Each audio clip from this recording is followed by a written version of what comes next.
পাড়ায় শুনছি খুব চোরের উপদ্রব, কেউ কিছু করতে না পারলে দেখছি আমাকে এই মাঠে নামতে হবে।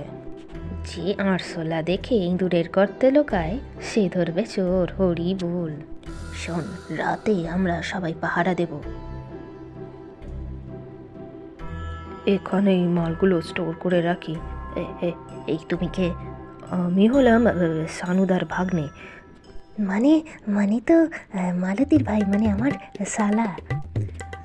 টিভিটা বিশাল ভারী, দেখছি এই কথাটার কাছে আপাতত রেখে দিয়ে যাই। এই শোনো, টিভিটা একটু রাখো তো। সানুদার বাড়িতে তো চোরের খুব উপদ্রব হচ্ছে, তাই টিভিটা নিয়ে গিয়ে আমার বাড়িতে রাখতে বললো। তুমি এখন আপাতত তোমার বাড়ি গিয়ে রাখো। কি গো মামা, শুনলাম টিভি কিনেছো? টিভি চালানোর জন্য তো আগে ইলেকট্রিক লাইন করতে হবে, তারা ইলেকট্রিশিয়ান অনুপদাকে ডেকে আনি। টিভিটা তো খুব চেনা চেনা লাগছে, আর সানুদার বাড়ি থেকেও কাল টিভিটা চুরি গেছে।